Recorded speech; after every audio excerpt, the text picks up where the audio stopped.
Hey everyone. Hey, sorry, we just moved into a new place, everyone. And so everything's a little mess right now. So I kind of have a horrible background. It's kind of blurred out, but hopefully everyone will start jumping in. We decided to do, can everyone hear me? Yep. Yep. Okay, great. Thankfully we have Brooks and John back again. They've been helping a lot of people out, everyone, on their issues right now with the LA fires. Again, they'll put their information for you to reach out to them. From what I've heard from a lot of neighbors and Palisadian residents and other fire victims is that there's some issues, of course, with FEMA, with insurance. How do people become whole? Whether you're a renter, whether you are a homeowner and you didn't have fire insurance, or you are a homeowner and you are underinsured. That seems to be a big issue. Underinsured regarding the actual real property, your house, personal property, such as items in each room, where you have to take inventory, and then loss of use, which is your living expenses for the next year or two, whatever term or type of policy you have. So I'm going to let them go at it. We'll do the same thing for 40 minutes, 45 minutes, and do a Q&A after. So you can submit questions right now. I'll filter through the questions and feed to them so we can make this really efficient. So John and Brooks, thanks again for doing this for the Angelinos fire survivors, I would say, and go at it. Thanks, Michael. Really appreciate you setting this up. And, it's amazing your energy given that you've lost your own home, and really appreciated it. And we're here to help in any way we can. We understand that lots of folks are going to have fights with their insurance company. We're going to help with that without any fee at all, just to make sure you get what you deserve under your policy. And we had a lot of success in Northern California, in Hawaii, with recovering folks for folks from third parties, because we learned through hard experience that almost nobody has enough insurance to cover rebuilding and replacing what you've lost. I'm going to let John take the lead on some of the issues that we hope to cover today. And we're, of course, looking forward to answering any questions that have come up for you as you make your way through a super difficult time. Thanks, Brooks. So today we're kind of building on the foundation that we laid last week in our webinar. We've received a lot of emails, a lot of phone calls, talked to a lot of people about where they are, what difficulties they're encountering. So we're tailoring our presentation today to what we're hearing from people. And so I'm going to share my screen here, give you guys some information. Here we go. All right. So today we're focusing on recovery resources. We've got about 10 minutes worth of information here. You can reach out to us afterwards, as folks did last week. Our email is wildfire@cutterlaw.com. Take a screenshot of that. You can reach out to us, and we're able to answer a lot of questions by email. We've set up phone calls with folks where we can get together and help people that way. Again, that's wildfire@cutterlaw.com.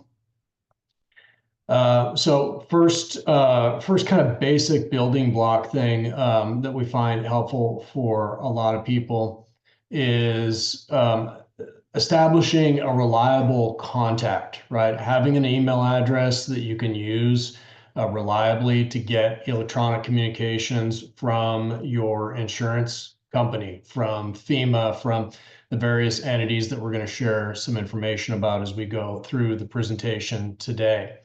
Another thing that's really helpful, especially for folks who have lost their home and are going to be displaced for some unknown period of time, is set up a post office box somewhere that all of your mail can be forwarded, somewhere that reliably you can get your mail. And then related to setting up the post office box is setting up a service called informed delivery. That is where the United States Postal Service will scan each of the face of each of the pieces of mail that you get, and send you an email daily showing you what mail it is that you received.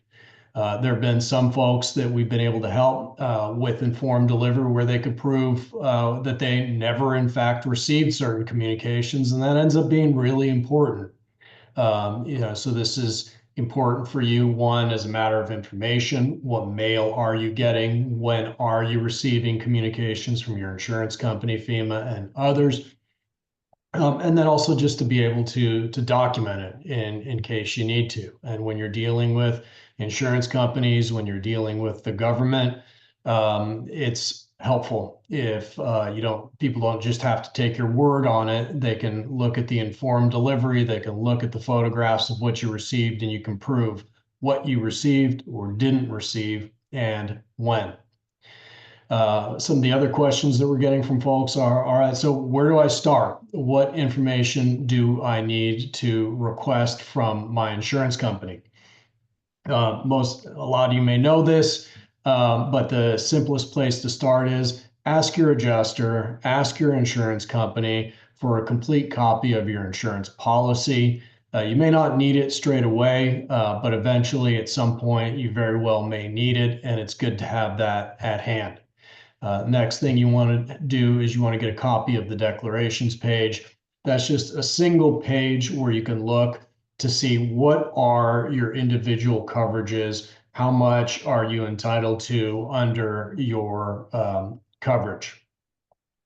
Once you've got this information at hand, once you've got it in your, whether it's in your email or whether you've got it at your post office box, kind of where people are right now is, I need immediate assistance. I need help with the daily costs of food, of shelter. So ask your insurance company, what is my coverage for additional living expenses while I'm out of my home, whether this is on a protracted basis, a prolonged basis, because your home has been destroyed, or if this is something where it's going to be a couple of weeks and you'll be able to get back in. Ask them, give me a list of all of the expenses that you will cover. Under California insurance law, the insurance companies have to be able to provide you this list. Makes it a lot easier on you as you're going through the process of living outside of your home and incurring these costs. If you've got a pretty clean idea of what is the insurance company going to reimburse me for and what is it not going to reimburse me for. So ask for this list of what it will cover. Make your life a lot easier. John, what are some typical examples of things that people might not think of that the policies often cover? The policies will cover pretty much the stuff that you expect, right? Where you get into a little bit of a difficulty is, you're living out of your house and, you're running out of clothes. You can't get down to the laundromat on a daily basis to wash your clothes. Will my alternative living expenses cover me buying, a pair of shorts and some jeans, something so I've got some clean clothes? Does that deplete my personal property coverage, right? And to the extent that you've got a limit on, say, your alternative living expenses, you want to be able to kind of balance out what pot of money you tap for the expenses that you're incurring, right? So this is, as much as anything, to kind of better inform you of which pot is this going in my personal property recovery, or is this going to be my alternative living expenses, so you can parcel it out between the two. Now, another circumstance that we're dealing with here in the setting of immediate assistance and people needing immediate assistance is, what is it? When is it that my alternative living expenses coverage is triggered? One of the circumstances is your home is not lost, but the civil authority, whether it's the police, the fire department, the National Guard, have closed off access to your home so you can't go back. Under those circumstances, your home's not destroyed, but you have alternative living expense coverage from your insurance company for as long as it takes for you to be released to go back into your home. Now, you get back into your home, and what you may find is that your home is uninhabitable because of the damage, right? That doesn't necessarily mean the home is wiped out, it's gone. It can be partial damage to the home, as we've seen from a lot of people we've talked to. And it can also be that the smoke damage is so bad that an asthmatic can't go back into their home. Under those circumstances, again, your insurance policy provides coverage for alternative living expenses. Reach out to your adjuster, reach out to your insurance company, talk to them on the phone, and then write an email confirming your conversation to make sure that you and your insurance company are on the same page. The adjusters right now are to a significant extent spread thin. They've got more people that need their help than they can help. They forget things. Sometimes they also go back on their word. They go back on their promise. They tell you that something's going to be covered, and then they tell you on down the road that it's not going to be. A contemporaneous email, something that you send after a conversation confirming your conversation and the fact that coverage has been confirmed, is really helpful under those circumstances. Next question is, all right, so, we've got this alternative living expenses you've been talking about. What is it that I can get now? How much can I get? Under California law, the insurance companies are required, if your home has been destroyed, and this is because all of you guys are in a disaster zone, a declared disaster zone. If your home has been destroyed, you have not less than 4 months of living expenses that you can right now reach out to your insurance company and say, please pay me that money, right?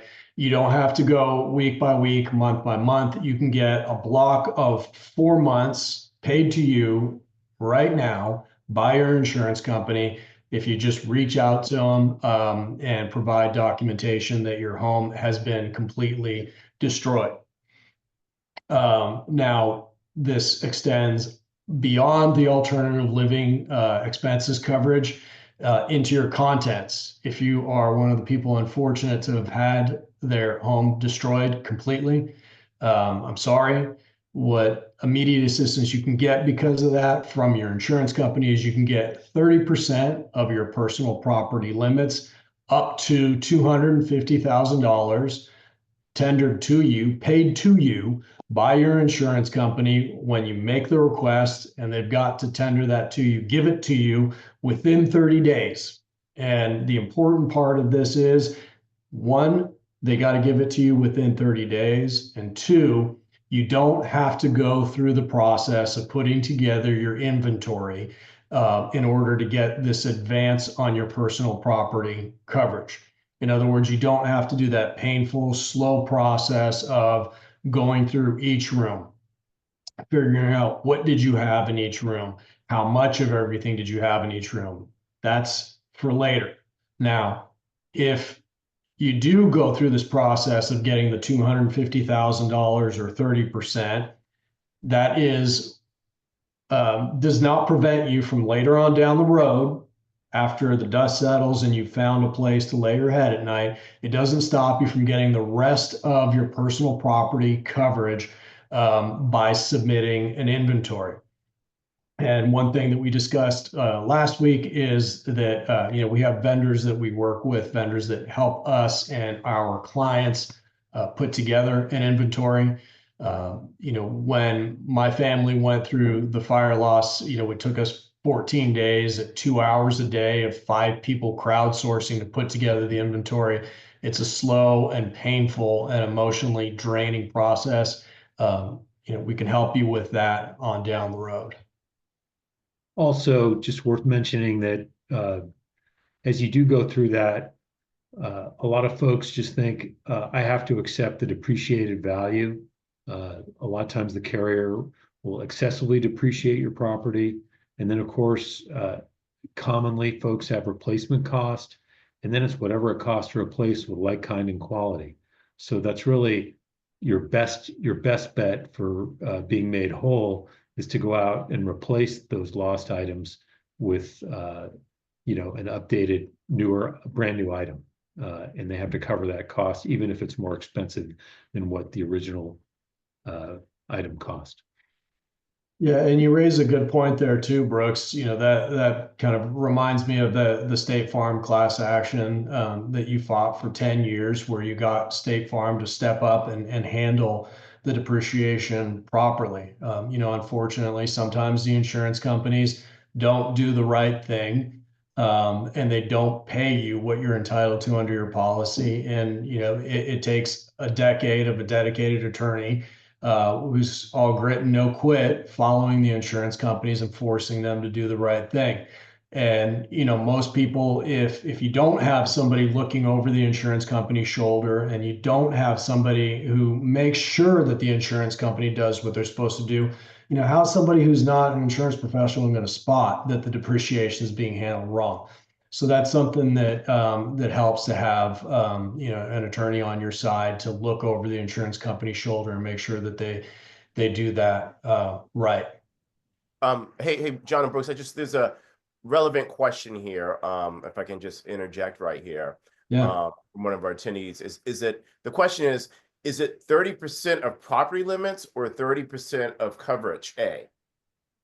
It's your personal property, right? So if the home itself is destroyed, now you get to tap and get an advance of your personal property limits. So that's typically going to be your coverage B. You get 30% of your personal property limits. The idea here is, if your whole home has been destroyed, your personal property coverage is probably going to be blown. It's probably not going to be enough, or if it is enough, it's going to be close to the whole limit. So 30% is a safe advance on what you are ultimately going to be entitled to recover. So that's a good question there, Michael. Now, we've talked about kind of some of the immediate assistance as it relates to your insurance policy and what you can get from your insurance policy immediately. There are some governmental entities that are offering assistance right now. FEMA is one of them. It's been out in the newspapers since shortly after the fire that there's a one-time grant of $770 that everybody is entitled to. This is a grant. You don't have to pay it back. Doesn't go very far. But this is something that you need to apply for soon. Right now, at least the way the program is set up, you've got 30 days from the January 7 declaration of disaster to apply. And in a few slides, I'm going to have some contact information for FEMA, but you can find them online and go through the application process there fairly simply. John, real quick, I see a lot of questions are coming through, and we'll get those questions after John does this presentation here. But another question I had for you, which is why we wanted to do this. So, and maybe you can address this issue. So I have fire insurance, let's say, right? And it covers my house up to, let's say, $100,000, okay?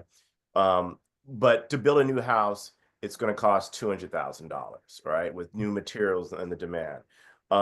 Does FEMA supplement that extra that $100,000 spread? And does that apply to personal property as well?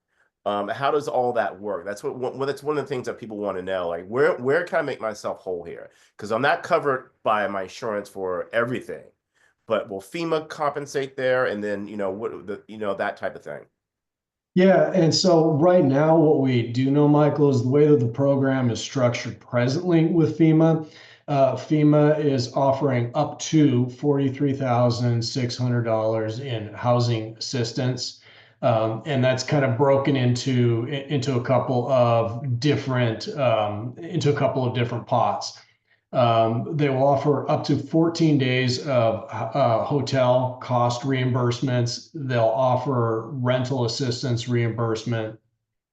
Um, and then this can also be applied towards uninsured, at least the way it stands right now, uninsured rebuild costs. An important deadline to get your FEMA application submitted is March 10.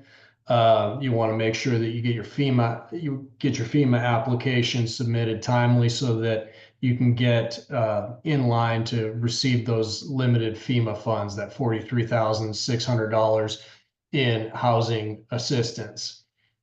The state of California is currently telling us that they will add an additional $10,000 in addition to the $43,600 that's available from FEMA. And so you want to get the application process started so you can recover the $53,600 between the state and federal government. Related to the housing assistance with FEMA is also offering an additional $43,600 for funeral and medical expenses. To the extent that you've also run into that terrible circumstance, there is help for you there from FEMA. So not just for an immediate roof over your head, not just for the long-term roof over your head, but for these kind of immediate disaster funeral and medical expenses. Now, one caution that you hear from FEMA and that you want to keep in mind is that FEMA is primarily there for those who do not have insurance or whose insurance does not cover their basic needs, right? And so what that means for you, Michael, and the people watching is file your insurance claim immediately, right? Get the information in, let the insurance company know that, yes, I need everything. This is my circumstance. Here's what I can document, get it started, so that you can get the information over to FEMA. You can show them what is an uncovered loss. You can show them if you're in the unfortunate circumstance where there is no coverage, your insurance company has declined to provide coverage.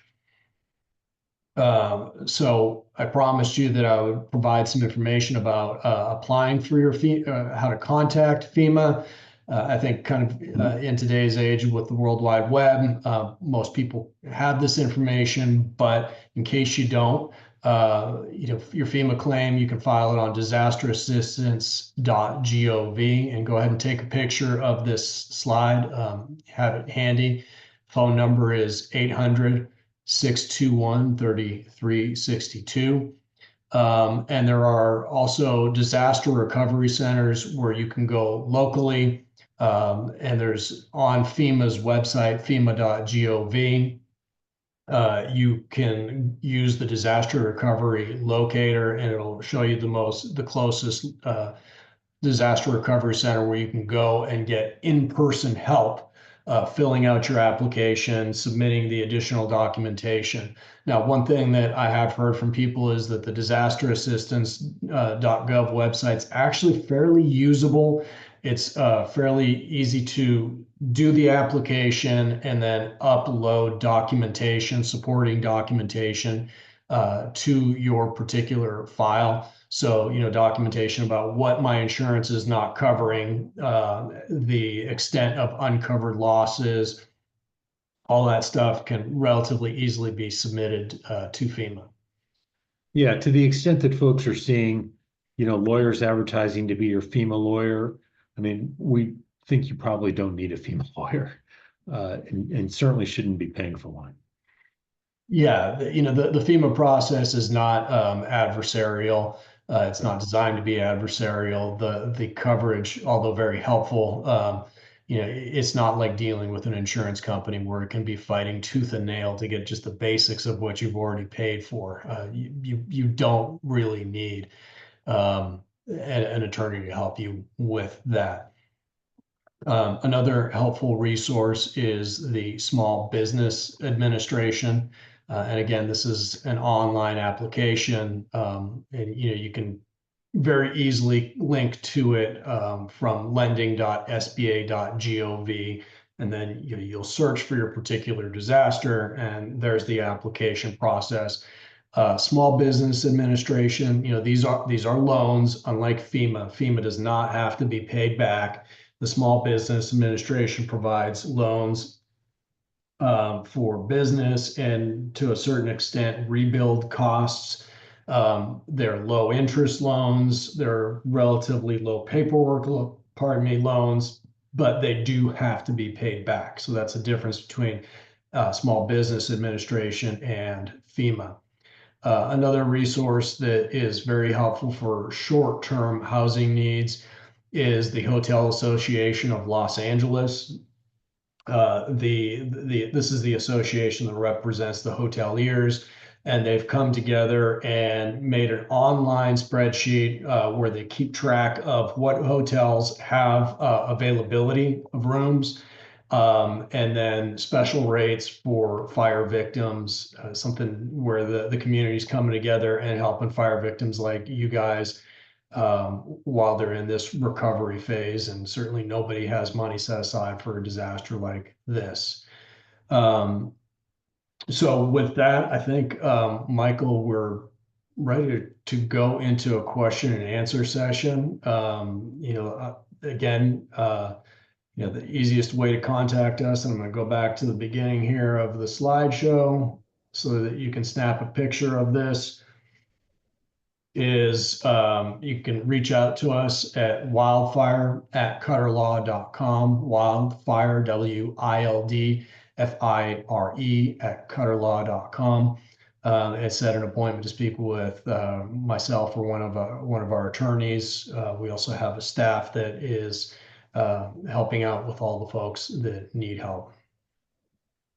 Yeah, so let's get to these questions here. But one thing here is actually a good point, because Law 360 had an article yesterday published that there's no rush to go out and find an attorney right now for all these various class actions, tort, everyone you see online, all the social media, like sign up for this, class action. And so I want to give you guys this question here, because everyone asked me, like, where should we sign up? What should we do? Should we join with you guys? And the biggest thing, my reply is that we don't even know who the defendants are yet, number one, right? And then there is governmental immunity that may occur here. And before I answer everyone's questions, can we just get into that a little bit briefly, and then we can answer the questions here? Because that's a big concern for people. Yeah. So, I mean, I'll start off by saying there's no rush, but the way we work, obviously, we're not going to end up charging at all if we don't uncover third-party liability and make a recovery for you.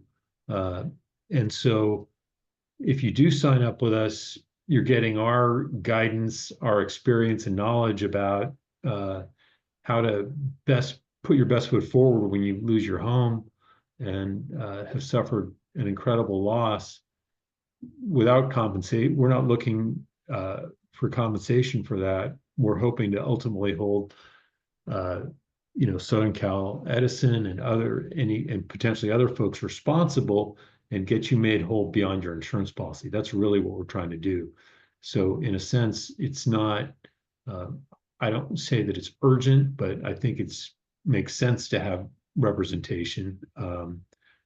This is not going to ultimately be, I don't believe, a class action. It'll be a situation where it is helpful to have your own lawyer. It's what's called a mass disaster or mass tort, where we've been counsel in other of these cases. What happens is that firms each have a roster of clients and compete honestly for what's often a limited fund. And having good lawyers who know what they're doing is helpful in putting your best foot forward into that what's often a third-party settlement fund, and making sure that you get your fair share. So I think that's kind of a longer answer, but I think it's prudent ultimately to be represented and kind of a low risk move. Ultimately, if you don't need representation, you're not going to owe us anything. And so John Brooks, what about this then? You know, and if say if I'm, you know, I am one of the survivors, if I say, you know what, screw this, I knew it was bass, I knew everyone was unprepared, that reservoir should have been filled up. It was not. They knew the winds were coming. Let's go after the city of LA. Yeah, I mean, I think what you just voiced is a very legitimate concern, you know, and I think you're right that the reservoir should have been full, that the water resources should have been there, that you know, the emergency response isn't what you as homeowners had a right to expect. But you're also correct in pointing out that there will be immunities that come into play and that we'll have to take on, and that'll be hotly litigated. But we're used to doing it. We typically team up in leadership with other firms with great resources too, and make a pretty formidable team. Ultimately, I think to hold to find accountability. Great. Okay, so I'm going to answer some of these, or throw some of these questions at you guys right now. Does one need a public adjuster type person if you're on the California Fair Plan? I'm not, you know, I think that's one of those things where, you know, we talked about getting the advance of 30% or $250,000 of your policy straight off the bat, you know, to get your legs out underneath you. Then to get the rest of your insurance policy, yeah, I'm not sure whether you do or you don't need it, right? That's one of those conversations that you may want to have with a public adjuster. Ask them same kind of question that you ask us as attorneys. You know, where do you help me? Public adjusters charge approximately 10% of the funds they recover for their work. You know, we work with vendors that are significantly less expensive than the public adjusters. And especially in a context where you are underinsured, and you know, whether it's Fair Plan, State Farm, or any of the other insurance companies, you know, I think a lot of people are getting to that place where they have that sinking feeling that they're pretty confident they're underinsured. You don't necessarily need a public adjuster to help you recover your policy limits, and then some.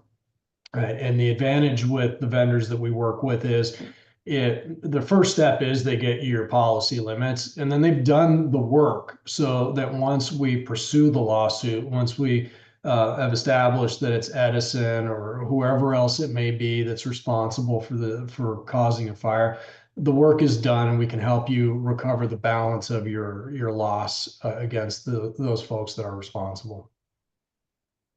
Okay. Next question here.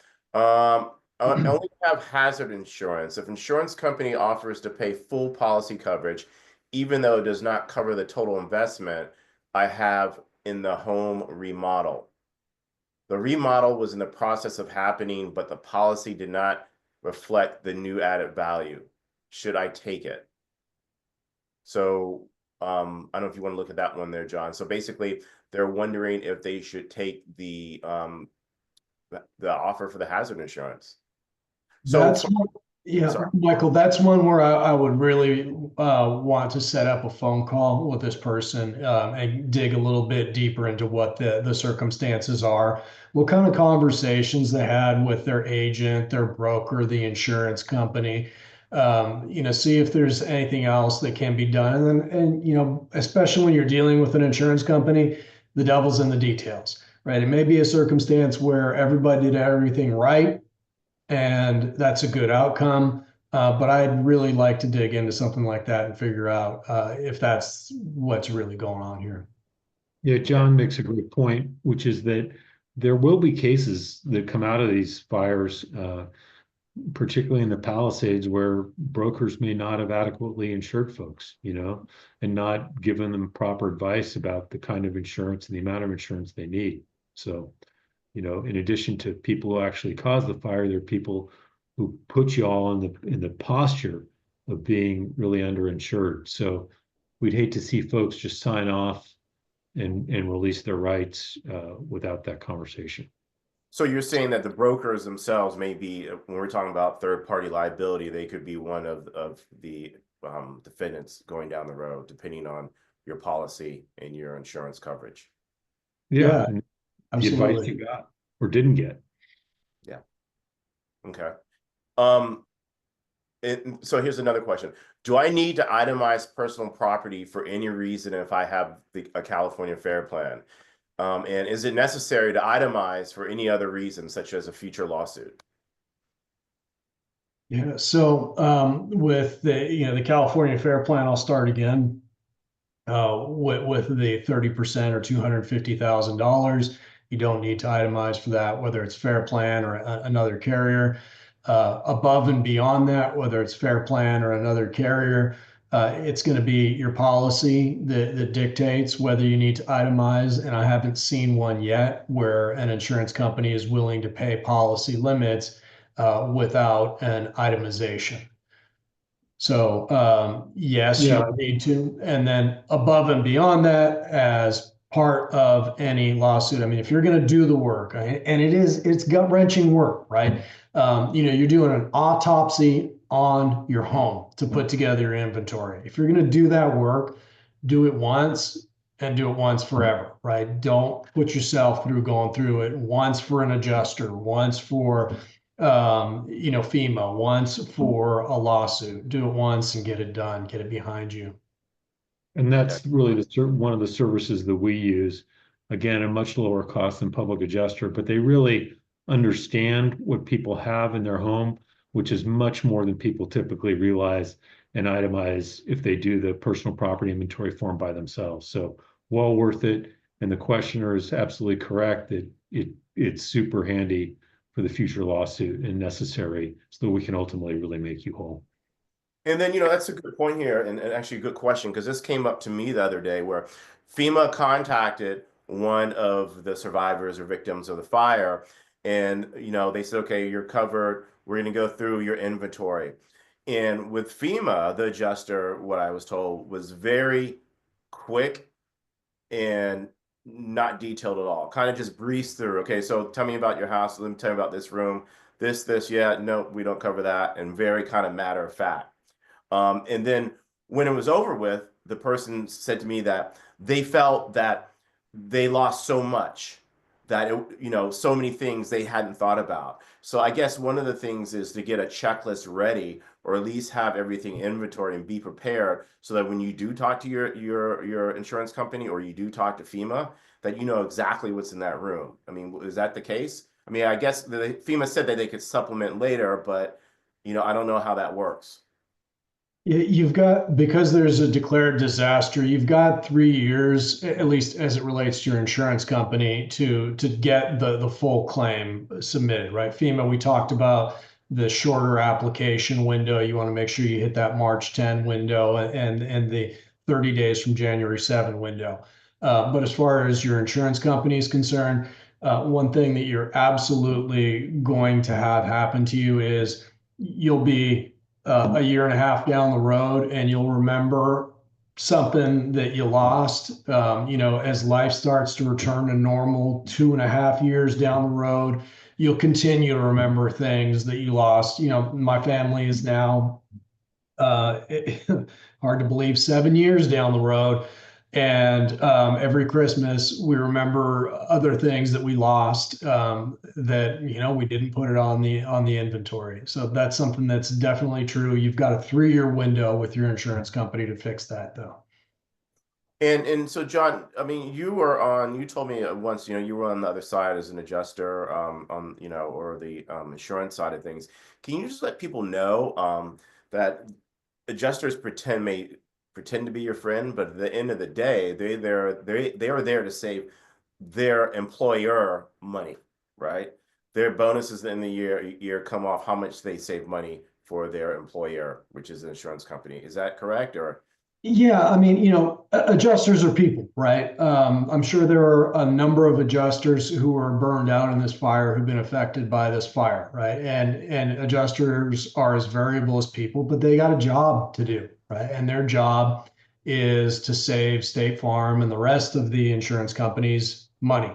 And yeah, you're right. They're rated and they're evaluated based on how they do and the financials. And if there's somebody who gave away the farm according to the insurance company, or just did what they were supposed to do according to the insurance policy, it's not rated as well as somebody who's a little bit more tight-fisted. All right. And there are some that I ran across, and we were fortunate in our loss that, we put pressure on them, we forced them to do the right thing, but they did the right thing and they were good people and they were easy to work with. There were others that I've come across. Four-letter words were made for those people. They were very difficult to deal with. They did everything they could do to be difficult. I just can't say enough about it's. So, Michael, short answer is they fall into both boats, but they got a job to do, and paying you isn't necessarily top on their list. Yeah, got it. Okay, here's another question here. FEMA just told, wait, let me get to the next question before that. If the home is not lost, is there anything under the California law for minimum payments under loss of use for personal property? Yeah, right now, no. The total loss is what triggers the lump sum immediate advance, right? And one thing that I'm hearing from people is that, kind of, Michael, to go back to your prior question about adjusters and insurance companies. One thing a lot of people are telling me is that the insurance companies are saying, well, we don't have enough documentation that your home is a total loss. Yeah, we see the satellite image, but we can't tell enough, right? And that allows the company to take you out of the pot of immediate give you 4 months of money to holding that money, keeping the money in its bank account, keeping that money earning the insurance company money, rather than you being able to get yourself into a situation where you have a reliable home and a roof over your head. That's another place where we're seeing insurance companies needing to have pressure put on them. But unfortunately, people without a total loss don't have that same statutory right. Great. Okay, here's the next question. FEMA just had me do a walkthrough of my house by room over the phone. No description of contents. They did not ask for more information. Should they have?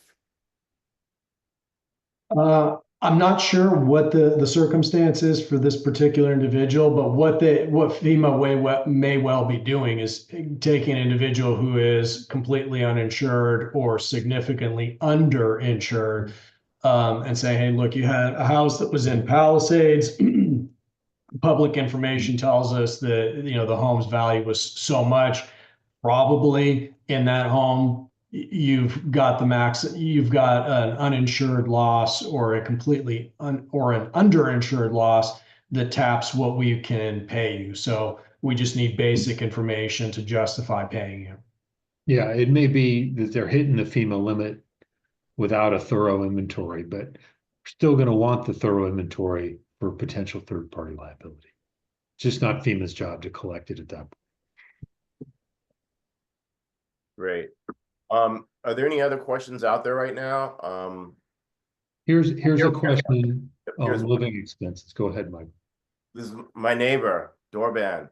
For living expenses, what is covered besides rent? We were told things like renting furniture and paying for on-site parking are covered, but are there any expenses they should be covering? The most definitive answer to your question is ask your adjuster. California law requires them to have a list of exactly everything that can be covered.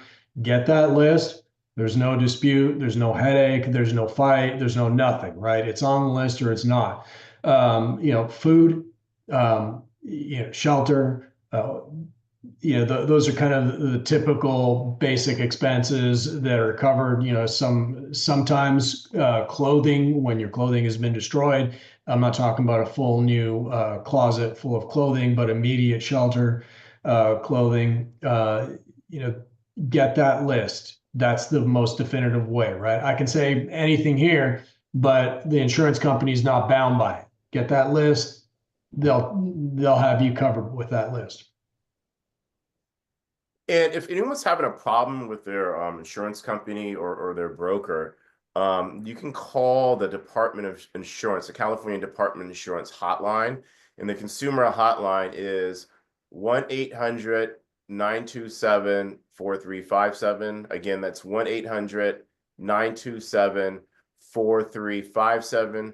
And you can also, at the website, there is the insurance.ca.gov, where they actually have a portal to file any complaints moving forward.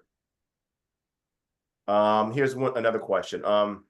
What is the California law so we can quote it when we ask for a list of all expenses?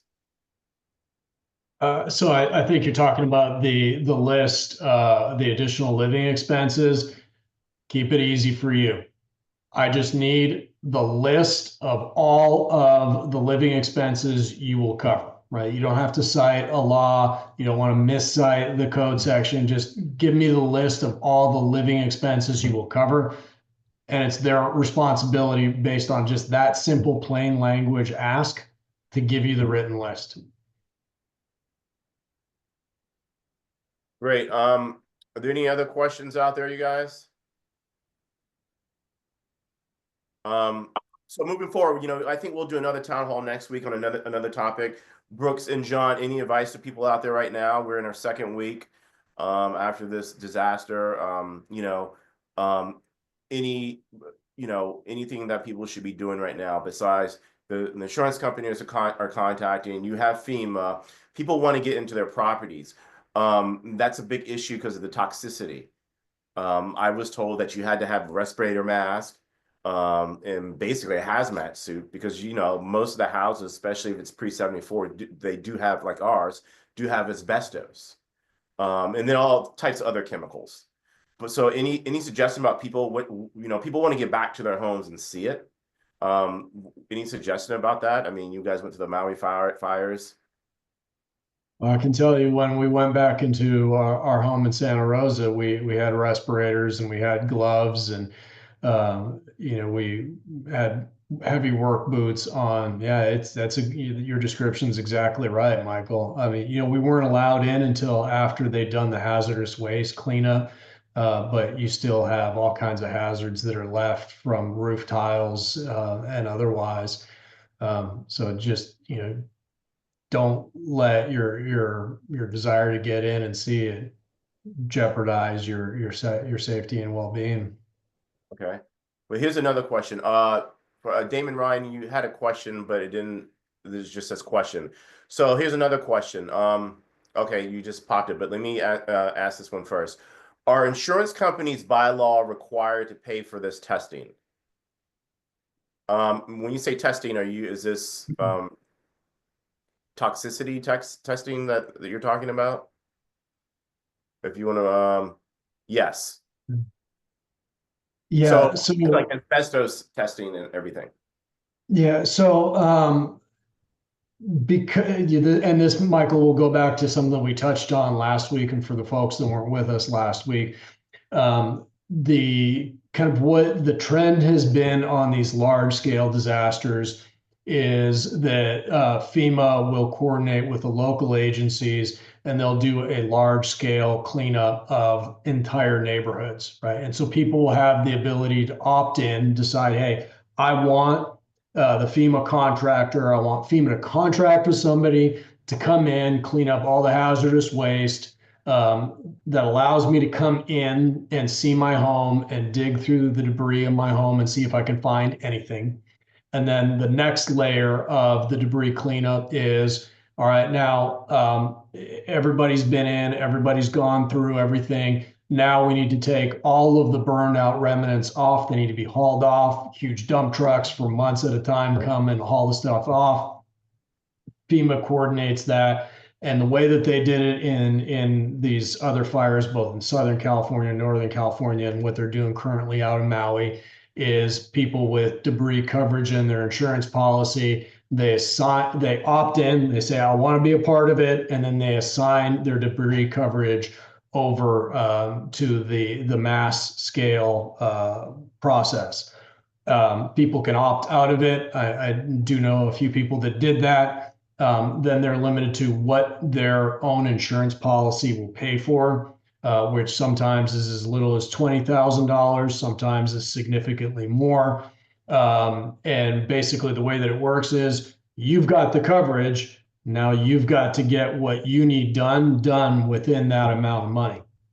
And that's why when it came time for my family to make that decision, and when I've had this conversation with clients in other fires, it was my recommendation to opt in and be a part of the large scale cleanup. Okay, as a follow-up, and Damon, I'm going to get to yours right after this follow-up right here. Someone said, asked, what if your home is standing? Is insurance required to pay for testing? We are surrounded by mass fire destruction with only a few homes standing. What are they, is the insurance required? So what you're going to find if you're one of the folks who has a house that survived and you're surrounded by burned out homes is, you're going to have a lot of smoke damage. You may have char damage. And part of that adjusting process is the insurance company is going to have to come in. They're going to have to hire the right professionals to evaluate your home, figure out what are the damages, what is the coverage for that damage, and what's it going to cost to fix that, right? And you're entitled to get copies of all those inspection reports and then the reports on the recommendations for the fixes. And if you're not satisfied, then you have a conversation with your insurance company that, hey, look, here's something that you're not addressing that's an obvious need. And then sometimes they'll step up, they'll do the right thing, they'll do the testing, they'll address and work with you. And then sometimes you have to fight with them to get the right coverage. Okay. Yeah, and you may need to get some independent testing done, if they're not playing fair. Yeah. Okay, so Damon here, I got your question. Thank you for being patient. I only have $50,000 for living expenses. There's a law that says in disasters and state of emergency that they have to pay up to 36 months. Does that mean they have to pay me, let's say, $20,000 a month so I can have my same type of housing? So unfortunately, the way that the law works is it's up to your policy limits. The insurance company will not have to go above and beyond the insurance policy limits. It will have to pay you the insurance policy limits if that's the cost that you incur, and it's easy to see how you will incur that kind of cost, but they will not have to pay above and beyond the insurance policy limits. That's why it becomes so important. One, to make sure that you are getting your policy limits, to have somebody look over your shoulder and the insurance company's shoulder to make sure you are getting what you're entitled to. And then to build the case and preserve the evidence and build the evidence and build the case if against the folks who are ultimately responsible for causing or contributing to your particular loss. So can this person like Damon here, can he also get compensation from FEMA to add on to that $50,000 there? Absolutely. Absolutely. Someone like you, Damon, is, with the $50,000 limits, you attach that to your FEMA application, you drop it into your FEMA account. And I think you're probably going to be one of those people like we heard about earlier, where it's kind of a more walk-through process rather than a detailed examination. Great. I have a question about why would anybody not take the government organized cleanup? And I think the answer is almost everybody should. It's super rare. Occasionally you'll see somebody who has amazing insurance and is so impatient to get going that they don't want to wait for the organized cleanup of everybody's lot, and they want to get ahead and do their own lot first. But highly unusual, and you're kind of assuming a risk there that you won't uncover something that ends up being more than even your terrific insurance covers. So it's almost never a good idea to opt out. You got to just be a little bit patient because it does take time for the whole neighborhood to get cleaned up. You know, and that's a good point because there was another Zoom on that the Clean Air Coalition had last week. So the issue with that is if you know you're ready to go with your own lot and you want to get yours cleaned up first, you know, you go your lot's cleaned up, right? The other lots next to you aren't. All of a sudden, FEMA comes in and they start cleaning up those lots, and then all that toxic ash starts to get kicked up, and you know where it's going to go? Back onto your lot, and then you have Right. to get cleaned up again, even to the point where they say that a car zooms by, it can kick up the toxic ash, you know, Yeah. if it's not cleaned up.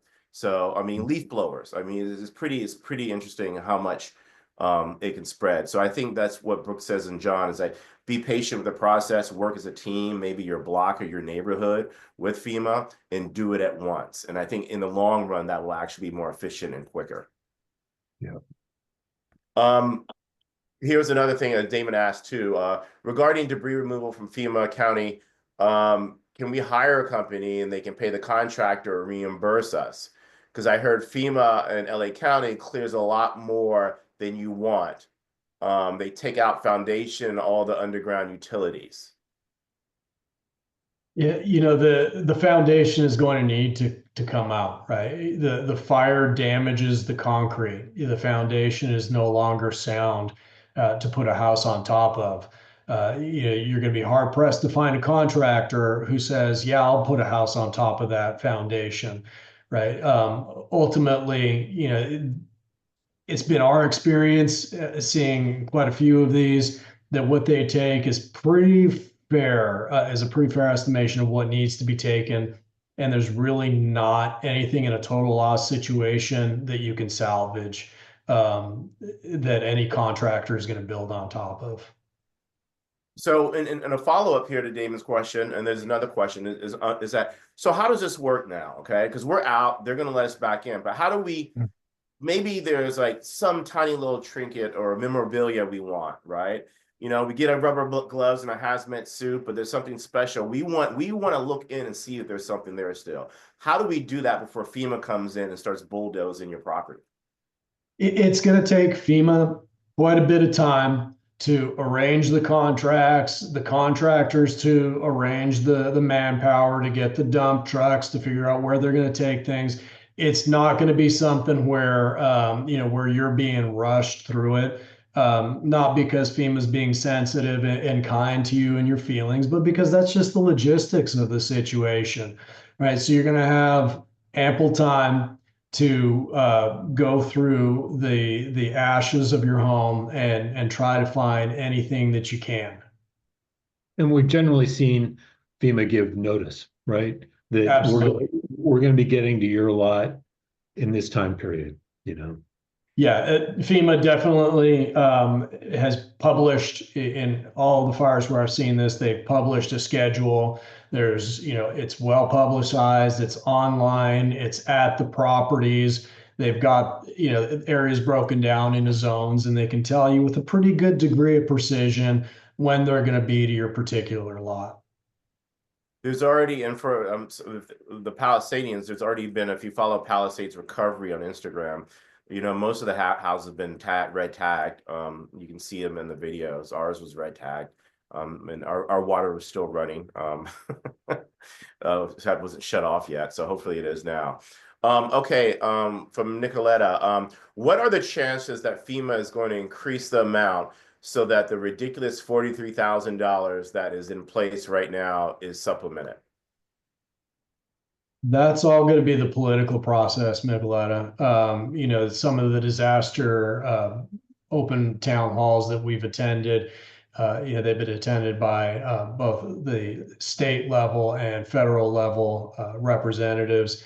And, you know, they're talking about working across the aisle to increase and maximize what funds are available. But that's really going to be the political process. So, reach out to your local representative and let your voice be heard. Sounds good. Any other questions, you guys, before we sign off here? We're gonna do another one next week. We'll give more word. It's been a little hectic with all the still moving in and moving around and trying to figure out everything out right now. But if anyone else has any questions, please feel free.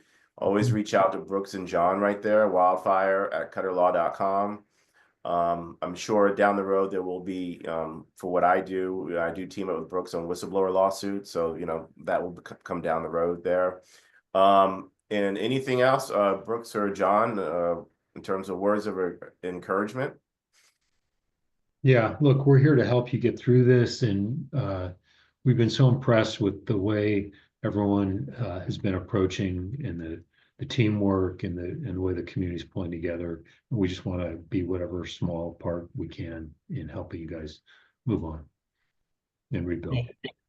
Yeah, and reach out to the wildfire at cutterlaw.com and let us know what additional topics. We've heard a lot through you, Michael, about what people want to hear, what information they need.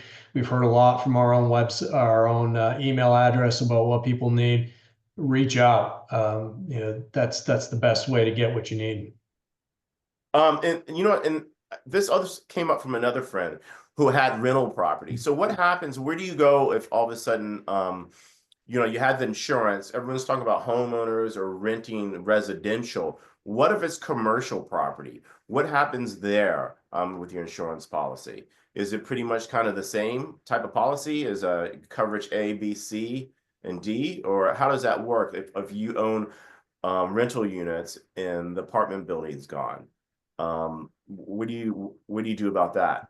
Yeah, it's going to be very similar. One of the big differences in the rental policies is that instead of there being ALE or loss of use for you as the owner, a lot of the policies will provide a rental loss coverage.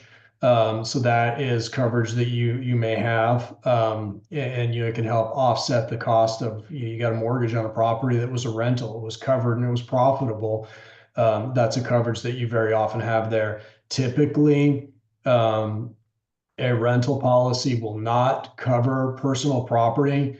I've seen a number of policies where the landlord had property in the rental, like washers, dryers, things they were supplying to the tenant, and they purchased coverage for it. Sometimes it provides no personal property coverage, but that's, again, ask your adjuster for a copy of the policy, and let them know if it's a total loss so that you can trigger immediate coverage and you can immediately get money into your bank account. Sounds good. So I think that's about it for today. Thanks, Brooks. Thanks, John. And everyone, we'll spread the word out more for next week. We'll come up with another topic. If you have some questions or concerns, feel free to reach out to me. You know how to contact me, and maybe we can incorporate that into the next webinar as well. Yes, everyone, that's it for this evening. Be safe. And wear a mask out there. There was another fire today, Castaic. So yeah. Thank you, Michael. Appreciate you pulling people together again. Yeah. Thanks, you guys. Thank you. Yep. Take care.